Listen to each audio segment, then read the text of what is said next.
बिहार का रोहतास जिला अब बैंकॉक बनने की राह पर चल पड़ा है। अब आप सोचेंगे कि मैं ऐसा क्यों कह रहा हूं, क्या वहां बहुत ज्यादा डेवलपमेंट हो रहा है या क्या हो रहा है? लेकिन ऐसा नहीं है।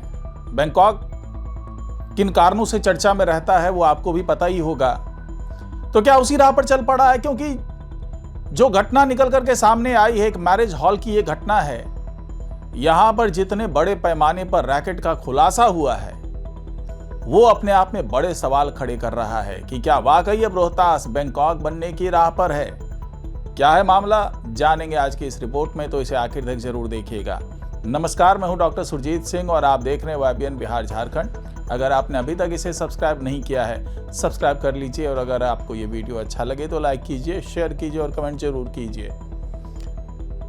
तो रोहतास में खबरें बहुत आ रही थी, शिकायतें बहुत आ रही थी कि वहां पर जो दावत इलाका है, वहां पर मालिया बाग क्षेत्र में एक मैरिज हॉल है, प्रकाश मैरिज हॉल। उसके बारे में काफी दिनों से जिला प्रशासन के पास शिकायतें आ रही थी, पुलिस के पास शिकायतें जा रही थी और आसपास के भी जो लोग थे, जो शिकायत करता थे, वो परेशान थे कि आखिरकार सभ्य समाज के बीच में ऐसी चीजें क्यों चल रही है, ऐसी गतिविधियां क्यों चल रही है।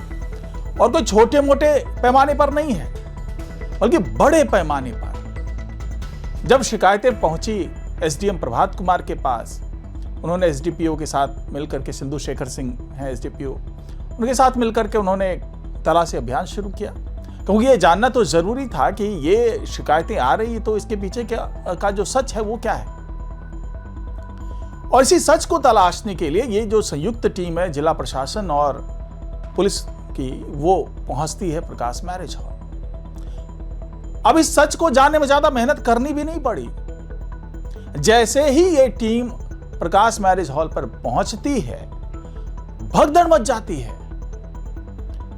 वहां पर भगदड़ ऐसी कि बिना कपड़े में लोग भागना शुरू कर देते हैं।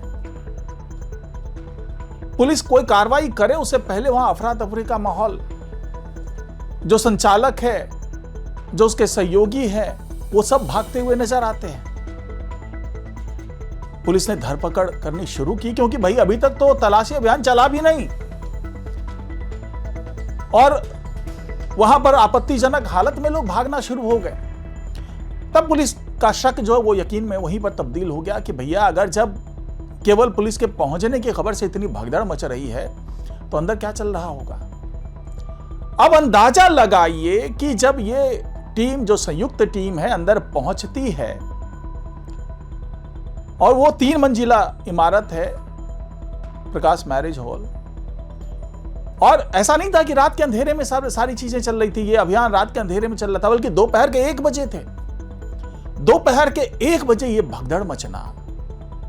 और पुलिस जब वहां पहुंची, दरवाजे खटखटाने लगी। उस दरवाजों को जबरदस्ती खुलवा करके जब अंदर पहुंची तो आप यकीन नहीं मानेंगे कि वहां पर नजारा क्या था।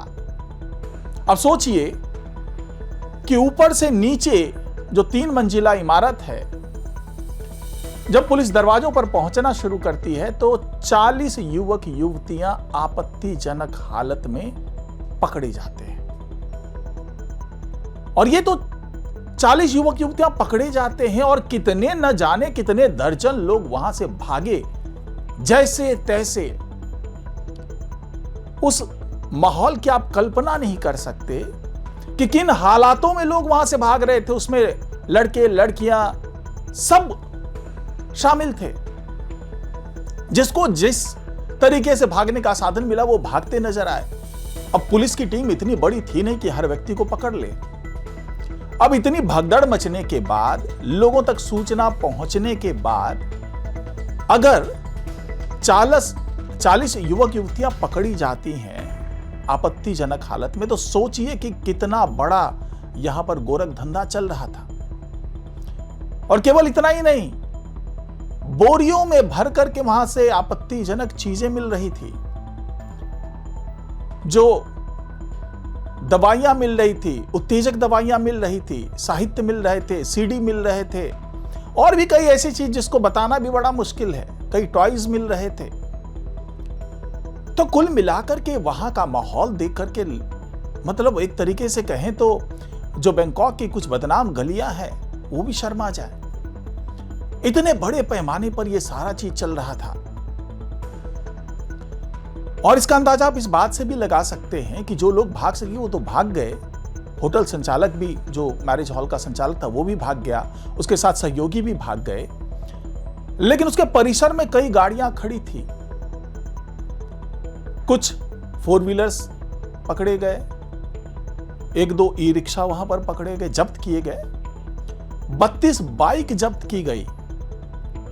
सोचिए कि 32 बाइक, 2-3 4 व्हीलर, 1-2 ई रिक्शा, ये सब जब्त किए गए। तो सोचिए कि कितने बड़े तादाद में लोग वहां मौजूद थे और कितना बड़ा गोरख धंधा चल रहा था।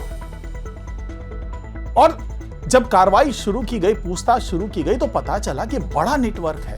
इससे पहले भी मोतिहारी में छापा पड़ा था, एक 1.5 महीने पहले की बात है। वहां पर तो पता चला था कि कैशलेस तरीके से सारी चीजें चल रही है, व्हाट्सएप ग्रुप के माध्यम से चल रही है, घरों तक लड़कियां पहुंचाई जा रही है और सब कुछ क्यूआर कोड के माध्यम से हो रहा है। क्यूआर कोड आपको भेजा जाता है और आप उस पर क्लिक कर देते हैं। तो इस तरह की चीजें चल रही थी।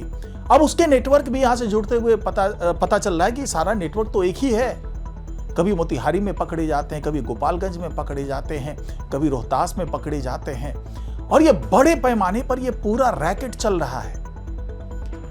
अब इस कामयाबी के बाद पुलिस प्रशासन ने और कई जगहों पर छापामार कार्रवाई शुरू कर दी है। पिछले दिनों मोकामा में भी एक ऐसा ही मामला पकड़ा गया था। तो पूरे बिहार में ये नेटवर्क फैला हुआ है जिसके तार दिल्ली, मुंबई तक जुड़े हुए हैं और वहां से लड़कियां यहां आती है और स्थानीय स्तर पर भी सारी चीजें चल रही है। और फार्म हाउस के नाम पर, होटल के नाम पर, मैरिज हॉल के नाम पर यह सारा गोरख धंधा चल रहा है। एक तरीके से यह संगठित रोजगार का धंधा बनता चला जा रहा है ये।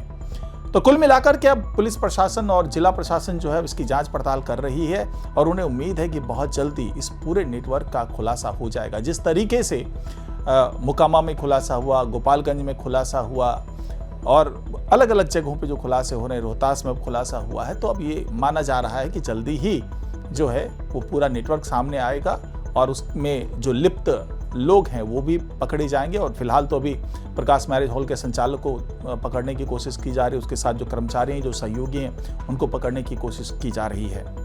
तो फिलहाल आज की रिपोर्ट में इतना ही। नमस्कार।